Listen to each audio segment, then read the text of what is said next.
ఈ నెల 22న జరగనున్న బీసీ సింహగర్జనకు 2 తెలుగు రాష్ట్రాల నుంచి పెద్ద ఎత్తున బీసీలు తరలి రావాలని బీసీవై పార్టీ అధినేత బోడే రామచంద్ర యాదవ్ పిలుపునిచ్చారు. బీసీ సింహగర్జన సభ జరగకుండా అడ్డుకున్న వారందరికీ కోర్టు ఇచ్చిన ఉత్తర్వులు చెంపపెట్టులాంటివన్నారు. దశాబ్దాల కాలంగా ఉన్న బీసీల 5 ప్రధాన డిమాండ్ల సాధనే ఈ మహాసభ లక్ష్యమని పేర్కొన్నారు. బీసీవై పార్టీ ఆధ్వర్యంలో నాగార్జున యూనివర్సిటీ ఎదురుగా ఈ నెల 22న జరగనున్న బీసీ సింహగర్జన ఏర్పాటును పార్టీ అధినేత బోడే రామచంద్ర యాదవ్ పరిశీలించారు. అనంతరం ఆయన మాట్లాడుతూ 2 తెలుగు రాష్ట్రాల నుంచి వేలాదిగా బీసీ సింహగర్జనకు తరలి రావాలని ఆయన పిలుపునిచ్చారు. ఈ సభను నిర్వీర్యం చేసేందుకు ప్రభుత్వం కుట్రలు చేస్తోందని, కుటిల ప్రయత్నాలు చేసిందని ఆరోపించారు. పోలీసులు ఈ సభకు అనుమతి ఇవ్వకుండా ఇబ్బందులకు గురి చేశారని, ఈ నేపథ్యంలో తాము హైకోర్టును ఆశ్రయించామని, కోర్టు ఇచ్చిన ఆదేశాలు ప్రభుత్వానికి చెంపపెట్టిలాంటిదని బోడే రామచంద్ర యాదవ్ వ్యాఖ్యానించారు. రాష్ట్రంలో 3 కోట్ల జనాభా ఉన్న బీసీలు తమకు వెన్నుముక అంటూ ప్రకటించే చంద్రబాబు వారి సంక్షేమాన్ని విస్మరించారని మండిపడ్డారు.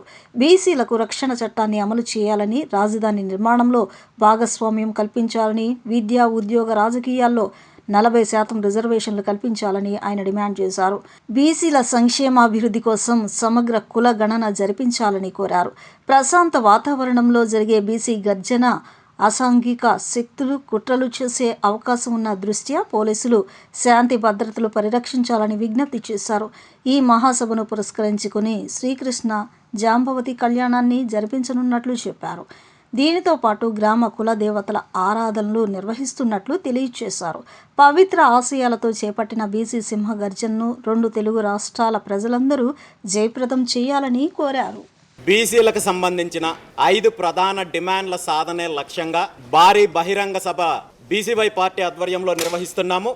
ఈ భారీ బహిరంగ సభ యొక్క ప్రధాన ఉద్దేశము, ఎజెండా గత అనేక దశాబ్దాల కాలం నుండి బీసీలకు సంబంధించిన ప్రధాన అంశాల సాధన కోసము, అదేవిధంగా ఈ ఉద్యమానికి భవిష్యత్తు కార్యాచరణ ప్రకటించడం కోసం ఏర్పాటు చేయడం జరిగింది. ఈ 5 ప్రధాన డిమాండ్లు తీసుకుంటే ముఖ్యంగా బీసీలకు సంబంధించిన రక్షణ చట్టాన్ని వెంటనే అమలు చేయాలని, అదేవిధంగా ఆంధ్రప్రదేశ్ రాష్ట్ర రాజధాని నిర్మాణంలో బీసీల యొక్క భాగస్వామ్యము, అదేవిధంగా కనీసము రాజధాని ప్రాంతంలో బీసీల అభివృద్ధి కోసము, బీసీల యొక్క ఏదైతే భవనాల నిర్మాణం కోసము, బీసీ పెట్టుబడిదారులు, పారిశ్రామికవేత్తలకు అభివృద్ధిలో భాగస్వామ్యం కోసం కనీసము 1000 ఎకరాల కేటాయింపు చేయాలి అనే డిమాండ్తో పాటు అనేక దశాబ్దాల కాలం నుండి పెండింగ్లో ఉన్న విద్యా, ఉద్యోగ, స్థానిక సంస్థల ఎన్నికల్లో బీసీలకు 44% రిజర్వేషన్లు కల్పించాలి. మరీ ముఖ్యంగా సమగ్ర కులగణన చేపట్టాలి.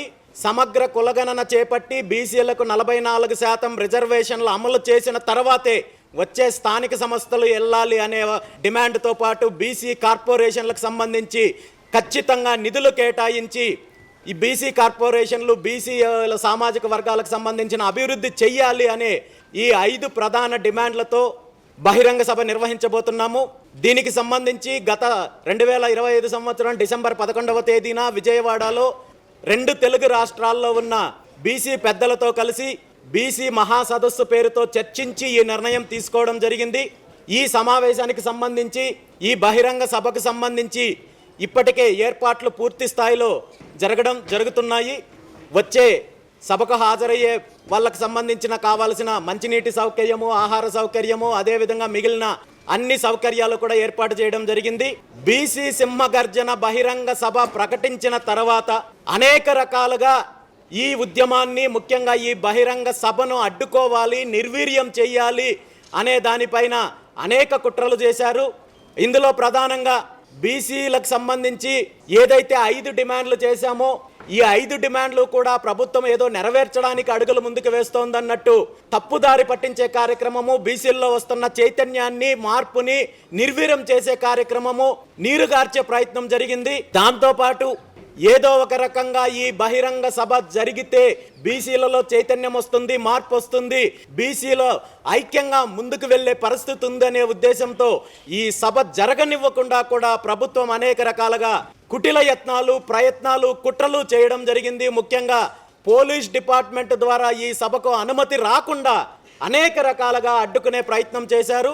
గత 4వ తేదీన మేము పోలీస్ డిపార్ట్మెంట్కి దరఖాస్తు చేసుకున్నప్పటికీ కూడా సభకు అనుమతి ఇస్తున్నారో లేదో అని తెలియజేయడానికి కూడా ఆలస్యం చేస్తూ ఎటువంటి సమాధానం ఇవ్వకుండా ఇబ్బందులు పెట్టే కార్యక్రమం చేస్తే గౌరవ హైకోర్టు వారిని సంప్రదించి ఈ సభ యొక్క ప్రధాన ఉద్దేశాలు తెలియజేస్తే గౌరవ హైకోర్టు వారు ఈ బహిరంగ సభ ఏర్పాటు చేయడానికి అదేవిధంగా బహిరంగ సభ నిర్వహించడానికి కావలసిన అనుమతులు మంజూరు చేయడం జరిగింది.